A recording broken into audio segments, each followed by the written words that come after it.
Hi, it's Dr. Lori, the Ph.D. Antiques Appraiser. I've got all different stuff on the table. I'm going to tell you about it. I'm going to give you my thrifting tips so you learn how to identify these objects so you can resell them for top dollar, get bargains, or get a good bargain and bring it home for yourself and not pay top dollar. A couple of different things I want to talk about today.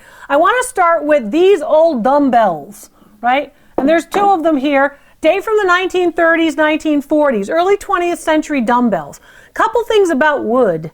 Wood actually, as it deteriorates, will have a nice color. This particular kind of caramel color is what you're going to oftentimes see in wooden objects that have been handled a lot.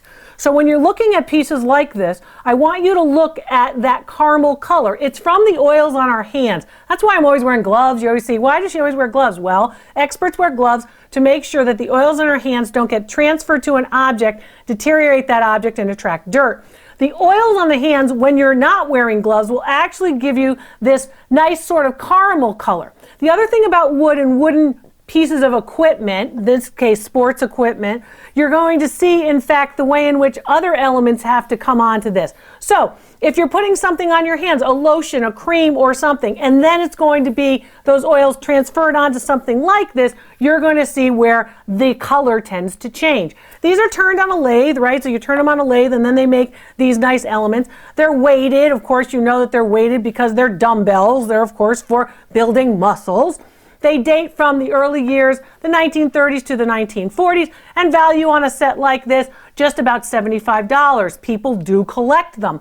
They collect all kinds of sporting equipment. It doesn't necessarily have to be signed to be valuable. Sometimes just the vintage and antique sporting equipment, this is vintage because it's not 100 years old, and antique sporting equipment can be valuable. So that's what these are. And I want you to look for the color. Look for that deterioration and look for nuances or different hues of color. What does that mean?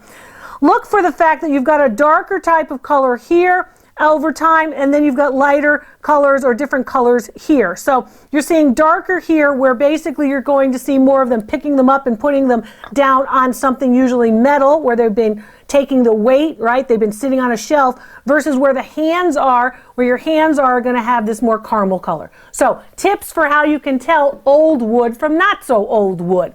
So that's a good thrifting tip for those of you who are looking at wooden furniture or maybe equipment. Let's make sure they don't fall off the table. Okay, so that's one of the things. The other things I want to teach you about today has to do with what should you list now on your eBay store, your Etsy store, your online marketplace, at your thrift store, at your yard sale, at your flea market, at your antique booth, whatever it might be.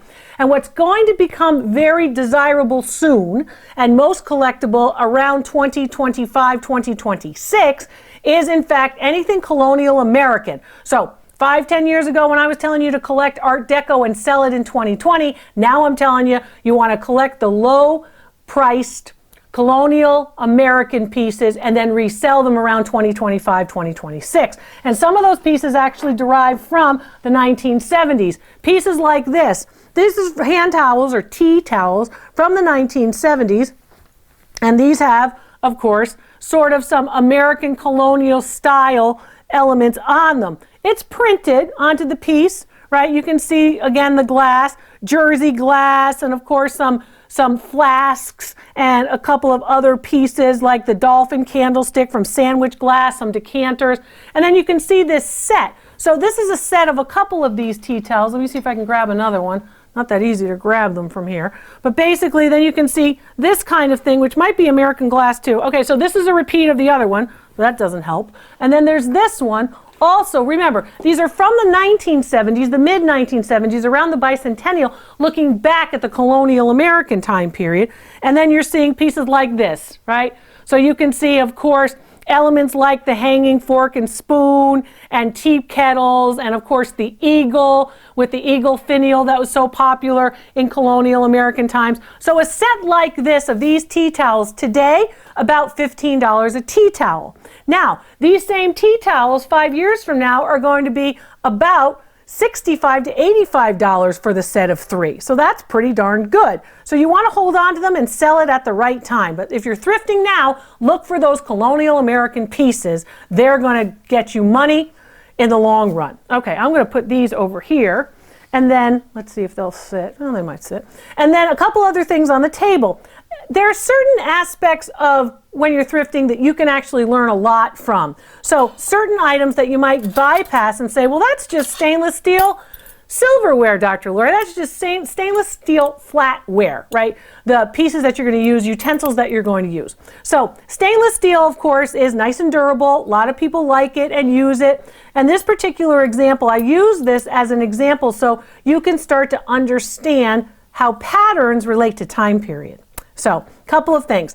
This is stainless steel. So stainless steel, introduced, of course, widely used, can go in the dishwasher, not going to bother, it's not going to have any damage. It's not like sterling silver that you have to polish. Your mother-in-law is coming and, oh, you have to polish the sterling silver for your mother-in-law. That kind of thing. I don't have a mother-in-law, so it doesn't bother me. I don't polish for anybody.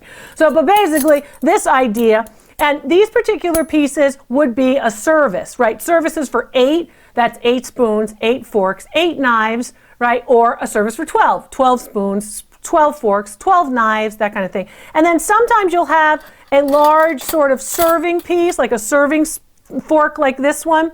Maybe you'll have that, or maybe you'll actually have a bigger spoon so you can serve out vegetables, that kind of thing.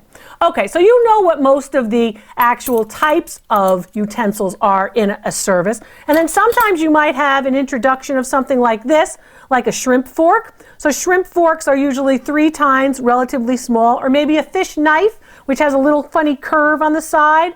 So all different types of things that you're going to see. Butter pats or butter, little tiny butter knives are sometimes introduced into stainless steel. But what I want you to look for is I want you to understand, just using stainless steel as an example, the way in which a pattern, that's the element right here, the pattern, will actually look back and try to mimic silverware patterns. So certain patterns are more popular at times than other patterns. For instance, in the Victorian era, in the late 1800s, Victorian pieces are usually like this piece. They're going to have a pattern with roses, rosettes. They're going to have scroll work, little scroll details. They're going to have patterns that really look like, again, sort of a flower garden. By the 1950s, you still have flower garden kinds of rosettes, these types of patterns. But what you also will have is you'll have a decoration on the back, which you don't usually have, of course, in regular sterling silver pieces of the 1890s. So by the 1950s, you're going to have a change in all of that. The other thing that you're going to see, I'm going to make some noise, I'm sorry. The other thing that I want you to understand and see is that in the 1950s, there are a couple things that are happening, and this is really the time when a lot of people are getting their silverware, getting married after World War II, and there's a lot of silverware, whether it's sterling silver or silver plated, or maybe it's stainless steel, flatware, in thrift stores, yard sales, antique shops. Now, the silver plate is not usually worth all that much. Maybe for a full service for 12, it's worth $100, $150. The stainless steel is usually worth a little bit less. But sterling silver can be very, very desirable and valuable, upwards of $1,500 to $3,000 for a service for 12 of good quality sterling silver flatware from the 1800s all the way up until the 1950s and 60s.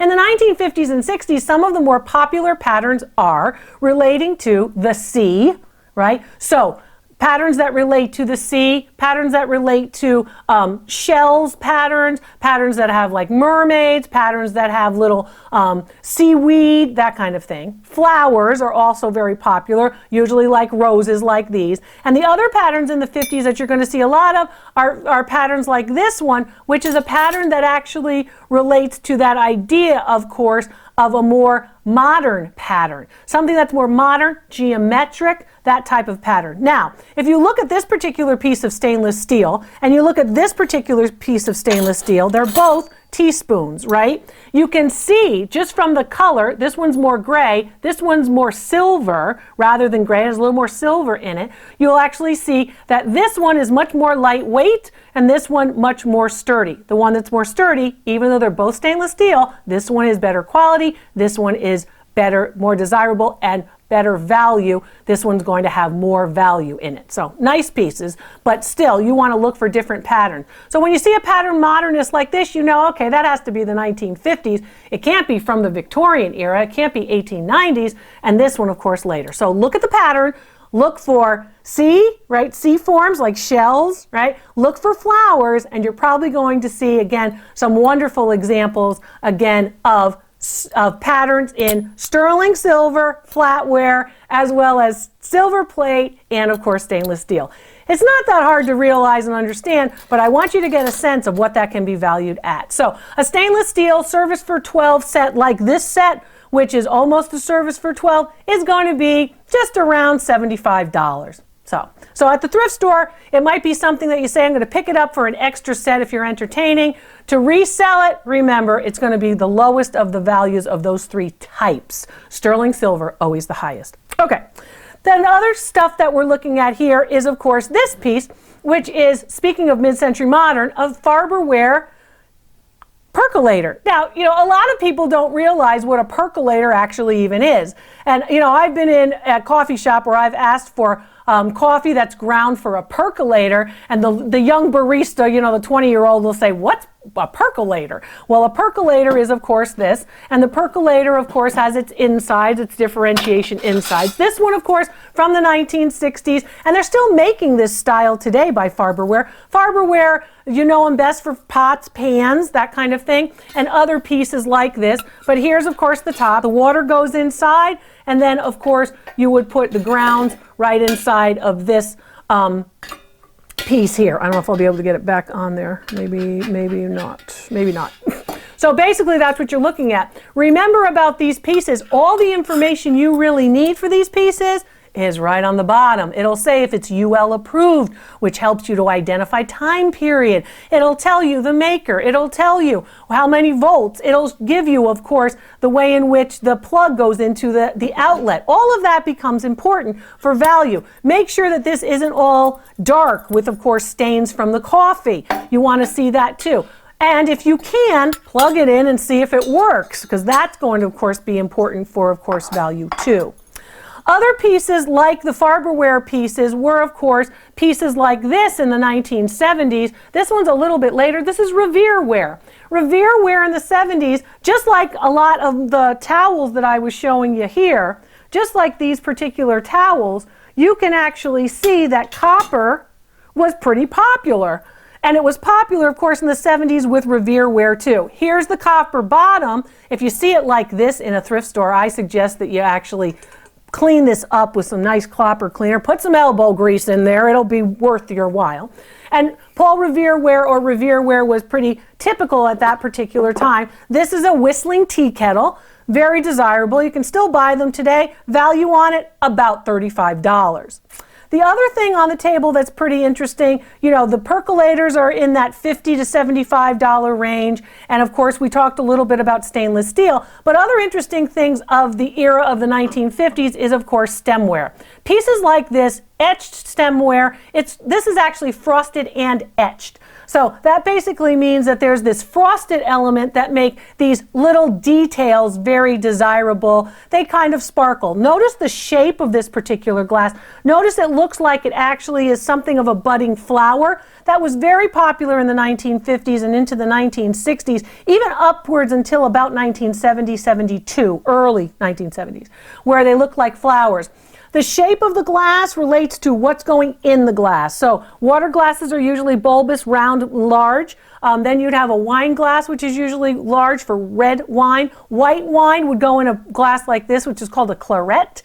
And then you'd have cordials, and you'd have other types of glasses that were intended for certain particular items. So when you're looking at this, I want you to look for a couple of things. Look for a nice stem. I'm going to move some of this stuff out of the way. The stem, in fact, is really kind of beautiful here. It has that nice bulbous stem here, and then it goes up. It sort of kind of comes to a crescendo and then goes up into the glass itself.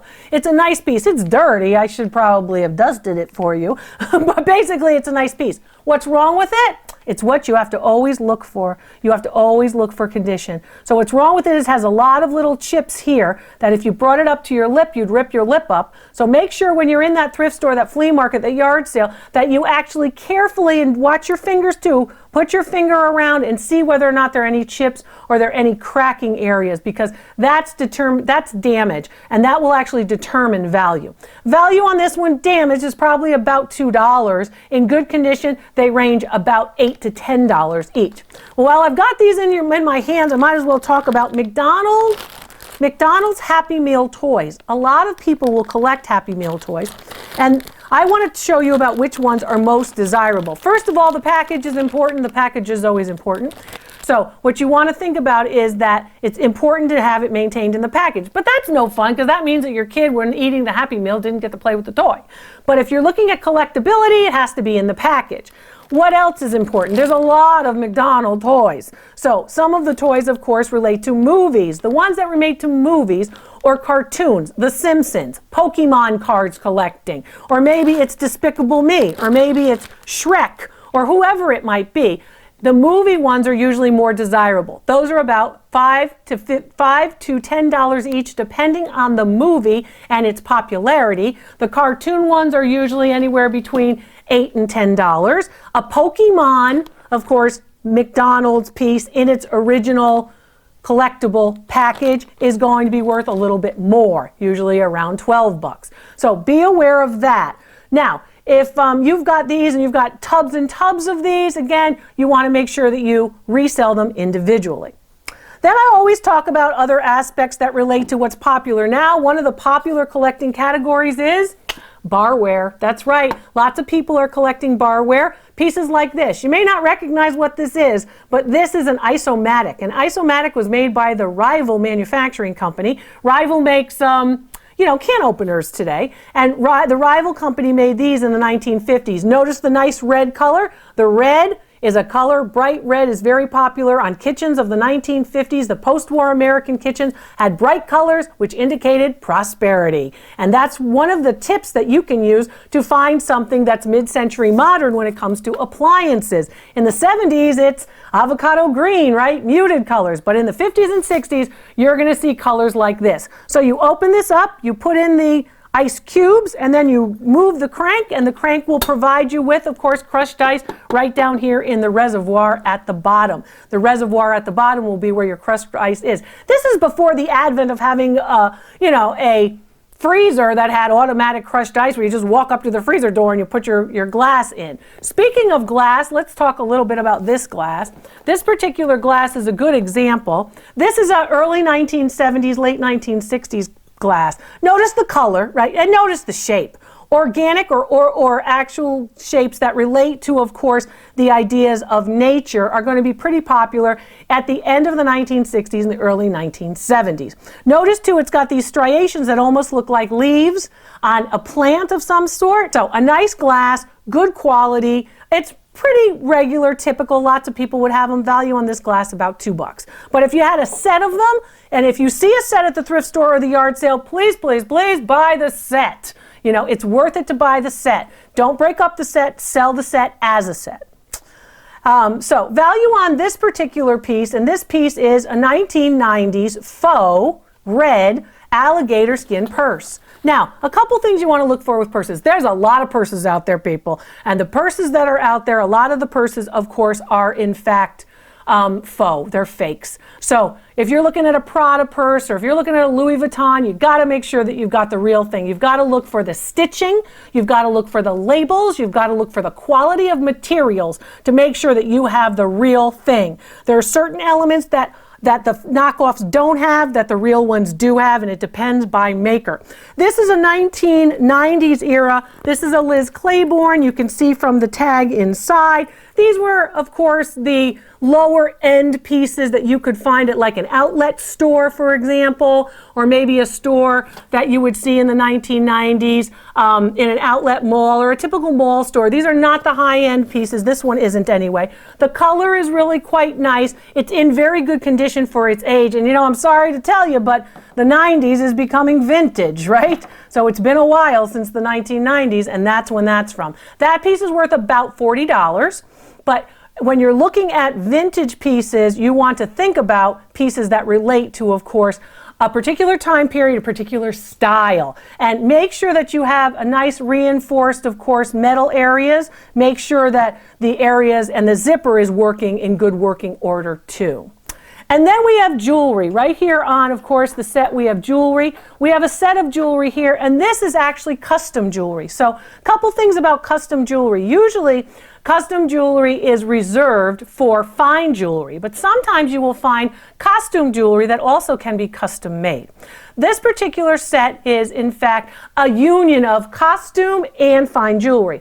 It's using sterling silver, so the pieces are sterling silver. It's custom made, and it's based on, of course, those popular forms of this from the sea. Those are sea urchins. So this is done with jewelry casting. The metal is actually cast from a sculpted piece of wax that then is put into a centrifuge, and it's made, of course, using the hot molten metal, in this case, sterling silver. The sterling silver would have to be marked, right? 925 or sterling silver. I've taught you that many times. And then in this particular case, those aren't diamonds, those are pieces of crystal. So those are crystal pieces, those little small crystal pieces, and you'll notice that it's a set. It's a bracelet, earrings, and a ring. And a set can be a bracelet, a necklace, and earrings. A set can be a bracelet, necklace, and a pin. The set can be earrings, a pin, and a bracelet. They could be all different things, but usually sets with costume jewelry are 3 only. This particular set is worth about $200. And it, in fact, is a nice example of how those sea forms are really in vogue. Don't forget the wooden bowl. The wooden bowl, in fact, is a nice wooden bowl, but it's machine made, not hand turned. This one is in nice condition with the exception of that little crack at the bottom. I don't know if you can see it. That little crack does decrease value. It's a nice fruit bowl from the 1970s. Value on this about $45. And then our last quick one as we go out, this particular example, these are the grill set from Farberware, this from the 1960s, so you could flip your hamburgers or make your pancakes or spoon out your chili, of course, in the latter part of the mid-century modern era. This particular set worth about $50 for all 3 pieces, and make sure that the handles match. That's when you know you've got a set. I'm Dr. Lori. Thanks for watching. We'll see you next time.